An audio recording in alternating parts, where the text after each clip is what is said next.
परित्याग नहीं करना है। धर्म के लिए जिन आश्रयों को अपनाते हैं उनको विचार कीजिए, और उन पर विचार करते समय दो ही रास्ते आपके यहाँ हैं। जब कर्म की व्याख्या करते हैं आपसे, कर्मणो है बोधव्यम, बोधव्यम च विकर्मण, कर्मणश्च बोधव्यम गहना कर्मणो गति की बात करते हैं, तो वो कर्म ये विषय था। जैसे तमाम विद्वानों ने गीता की व्याख्या किया, तो लोगों ने गीता को इतना जटिल बना दिया कि वो आम आदमी के बस की ही नहीं रही। और इसके बाद जब हमारे गुरुदेव महाराज योगेश्वर स्वामी अड़गड़ानंद जी ने जब उसका अनुवाद किया, तो वो जन साधारण के लिए हो गया।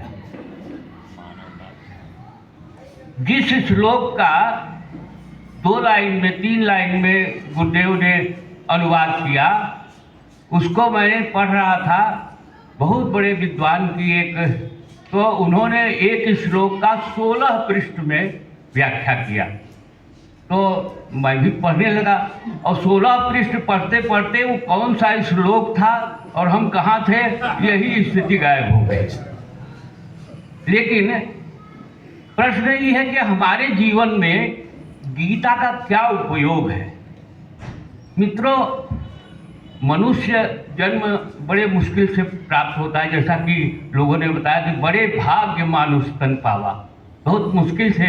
और हर आदमी चाहता है कि किसी तरह से ईश्वर का शरण मिल जाता। भाई, कोई ऐसा व्यक्ति नहीं होगा जो न चाहता हो कि परमात्मा का दर्शन हो जाता, उसका सानिध्य मिल जाता। सब चाहते हैं ना। और ये हो कैसे सकता है?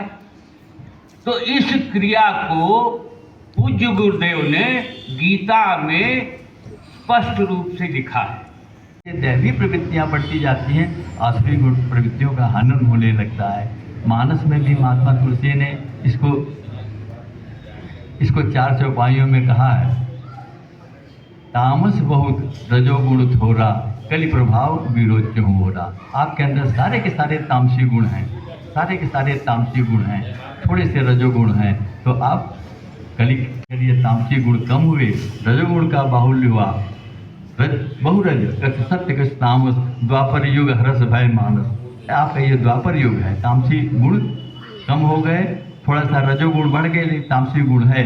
इससे ऊपर की स्थिति आई तो सत्व बहुत कछु रजरत धर्मा, सवित सुख क्षेत्रेता के धर्मा। सतोगुण का बाहुल्य हो गया, रजोगुण तमोगुण समाप्त हो गया, लेकिन अभी रजोगुण है।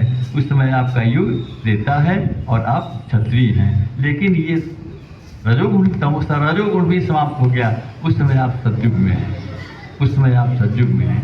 लेकिन अभी आपका ब्रह्म में प्रवेश नहीं मिला है, क्योंकि आपके अंदर गुण है तो सारे के सारे सतोगुण, 2600 सतोगुण हैं, लेकिन अभी आप में गुण है। गुण जीवात्मा को बांधते हैं। सत्वम रजः तमः त्रिगुणा प्रकृति संभवा, निबंधन्ति महाबाहो देहे देहिन्मव्ययम्।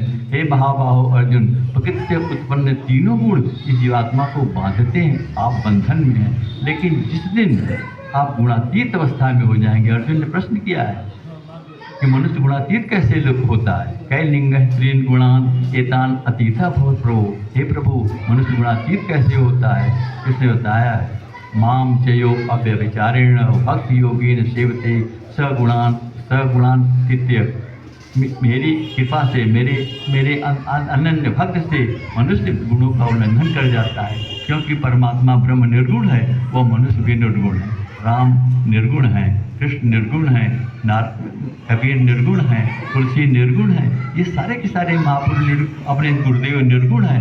ये गुणातीत लोग हैं। ये ब्रह्म की आत्मा अविनाशी है, शरीर नाशवान है, इसलिए युद्ध करो। और इस आत्मा के नष्ट होने, इस शरीर के नष्ट होने के पहले विजय प्राप्त करनी है। इस शरीर के नष्ट होने के पहले ही जिसने जीत लिया, विजय प्राप्त कर लिया, वही सुखी है। सैकड़ों तिहाय सोढ़ूम प्राप्त शरीर विमोक्षणा, काम क्रोधो भवेग संयुक्त सुखी नर।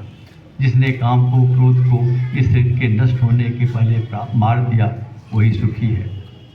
गीता के बारे में महात्मा वेदव्यास का क्या कहना है। महात्मा वेदव्यास ने सारे वेदों का को लिखा, संकलित किया, स्मृतियों को